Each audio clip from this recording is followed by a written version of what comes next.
we talked about, so I work at Smart Recruiters on the corporate social responsibility front. We're talking about a global movement of inclusion. What is a movement? I didn't know. I had no clue what a movement was, right? Like I'd never been part of one. And then all of a sudden, it just started with one phone call, a bunch of us getting together, kindred spirits, highly talented, able to produce things that I've never seen come together, putting so much heart, and now adding up to 30 volunteers working on this, really dedicated, including someone coming in and saying, hey, I'll incorporate this as an NGO, if you'd like me to, and if you'd like, absolutely. Then came a recruiter in the Netherlands, Lisbeth de Hoek, who contacted Jerome. Jerome's the founder of Smart Recruiters. And she told him, hey, I see what you guys are doing in Jobs for Lebanon. I'd love to be able to have a recruiting system for the Netherlands. Jerome connects them to us. We cloned what we have, literally cloned the site. And if you check recruitersforgood.nl, you'll see an exact replica of jobsforlebanon.com. And now it didn't just get a lot of recruiters to come together and collaborate, but it's also brought children to an initiative to get children to go to hospitals and care for the elderly. So it's a movement of inclusion that's taking place right there, and including recruiters right now who are high influencers in the Netherlands are joining that movement.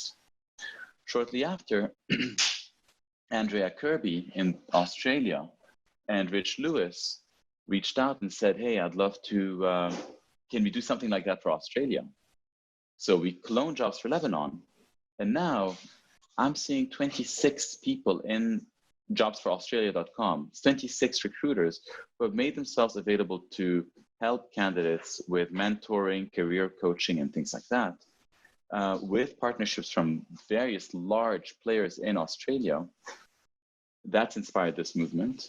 And you're going to see today an initiative called Recruiters Recruiting Recruiters right here in the United States, led by Jerry Crispin in a consortium of large enterprises, like we're talking about Ernst & Young, Uber, Nike, Dell, Marriott, Hilton, the list goes on, are partnering in order to support recruiters who are hiring, support recruiters who are looking for work in this mega country. And that is also inspired and cloned from Jobs for Lebanon. And then down the road, there's Jobs for Ireland that's coming up and Jobs for Canada that's coming up. So now we kind of start to understand what is a global movement. Edwin, our designer, designed all the logos. This chain is expanding to the world. And we're talking about having a meeting where we can get all the organizers of these different movements together, and we're supporting each other. It's like whatever anyone builds, everybody else gets access to. So this has been a beautiful show of inclusion that trickles down to every individual country. So in one sense, it's isolationist because I'm protecting the country. But on the other hand, we're all collaborating, and whatever anyone is doing, others are getting. So it is a global movement of inclusion that literally has spawned when we were just not really expecting it.